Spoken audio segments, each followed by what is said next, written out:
members of the committee. My name is Meg Forgette, and I am an Associate Director for the Archdiocese of St. Paul and Minneapolis' Office for Catholic Education. Prior to this role, I spent 13 years as a school psychologist in multiple public schools here in the Twin Cities. One of my primary roles now is to support Catholic school leaders across our 89 schools access and effectively utilize government programs and funds.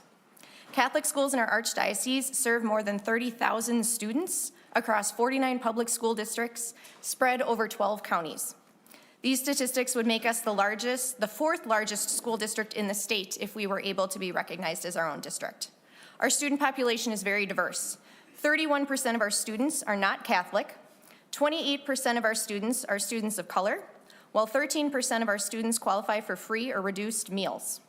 When looking at academics and college readiness in 2024, our high school juniors scored a 25.0 average composite score on the ACT, while Minnesota high school juniors across the state scored an average ACT composite score of 20.7. The National Assessment of Educational Progress reports, which serves as our nation's report card, so to speak, in education, released on January 29th, indicated that again, Catholic school students continue to outpace public schools in math and reading, while public school students' achievement has not returned to pre-pandemic levels and reading scores continue to decline. This includes our students in Minnesota as well. Along with this diversity, we strive in many ways to provide access to any family who wishes to join one of our schools. The average tuition collected across our system is $4,413 per student each year, only about half our cost to educate. Our school leaders work throughout the year with various people, groups, businesses, foundations, their local Catholic parishes, and other organizations in their communities to raise money to support our Catholic schools. Donors see the high levels of excellence our students show in their academics, as well as in becoming virtuous, engaged members and leaders within their local communities. As stewards of these funds, as well as families' tuition payments, often coming from tight budgets, our schools have become well-versed in efficiently growing educational excellence in our students. A part of this involves accessing critical funds and services available to our non-public students through the state's non-public per pupil aid and transportation programs. The average cost to educate across our entire system is $8,532 per student as of 2024, while the average cost to educate for public school students in Minnesota is over $18,000.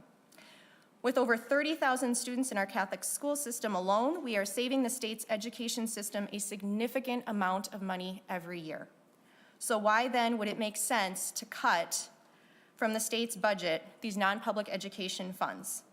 This proposal needs to be removed, as it is neither efficient nor effective in bringing more financial vitality to the state of Minnesota, as well as it's simply being discriminatory against non-public students and causing significant equity issues in making it harder for our students of lower income families to choose a school that fully fits their children's needs and their family values. Our school communities have beautiful successes happening every day across the wider Twin Cities and metro areas. Hundreds of service and mission events are done by our staff and students throughout the school year, giving back to and supporting their local communities. Our schools often continue to grow in the types of students they serve as well. Hill Murray's Nicholas Center, for example, serves diverse learners with special needs through their own in-house programming, saving the state further funding every year. Hill Murray's specialized classes support unique learners in literacy and mathematics, while also teaching social and executive functioning skills and providing extended adult support in students' general education settings. They by no means are our only school to be serving students with unique learners, but they do provide an excellent example of how our schools welcome and support students and families with all types of needs and backgrounds. Cristo Rey, one of our Catholic high schools, serves students coming from families of lower economic status and whose parents did not attend college. The school works to prepare successful first-generation college students.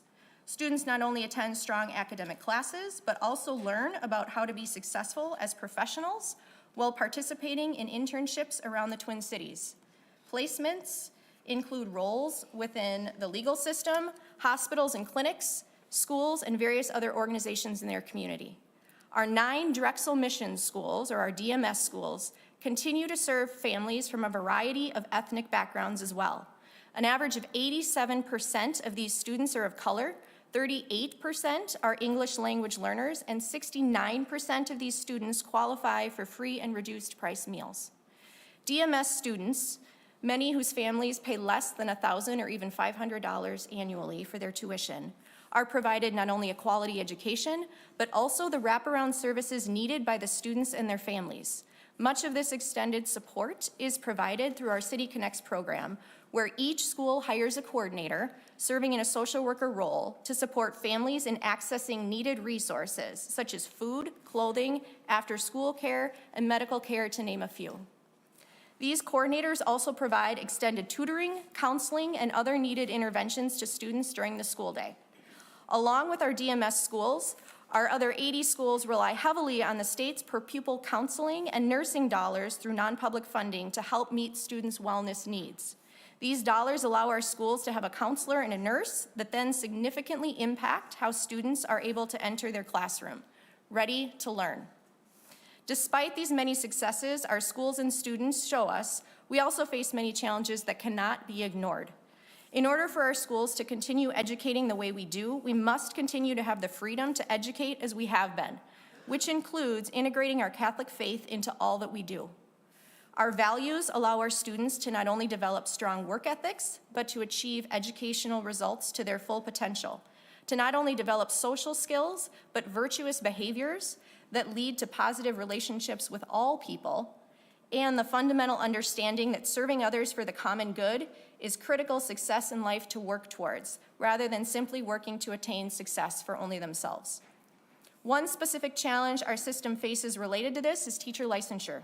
Teacher licensing through the state now requires several measures and trainings that simply go against too many fundamental values we as Catholics live out every day. This has forced many educators in our system to choose between losing their state licensure or to engage in professional development, demanding them to model new thoughts, ideas, and teaching practices that fundamentally oppose the Catholic values that form the core of Catholic education. Because of this, our system sees having to create our own licensure process as an up-and-coming necessity to continue offering the quality education we have been. Respecting students and families from diverse backgrounds means treating all people with dignity and teaching future generations this same value. Equity in education means doing all that we can to give all parents the opportunity to send their children to the school that best fits their needs. Inclusion means providing differentiated instruction throughout our classrooms to be able to meet a wider range of educational needs students show us. We will not be able to do this to the same extent if the state takes away over $10 million from our students in per-pupil funding and then transportation for them too. Our students coming from lower socioeconomic status families would be the ones hit hardest by these cuts, potentially forcing them to change schools. Our Catholic school leaders work hard in support of our families who pay the same taxes as their public school neighbor families do, to access any and all government funds and programs that have been allocated for non-public students. Our 30,000 plus students represent various forms of diversity seen in their native language, ethnic backgrounds, socioeconomic status, learning styles, religions, and home lives, to name a few. Please do not allow the governor's budget to discriminate against non-public students and their families, who play such a critical role in the life and vitality of our educational system and state as a whole. Thank you for your time.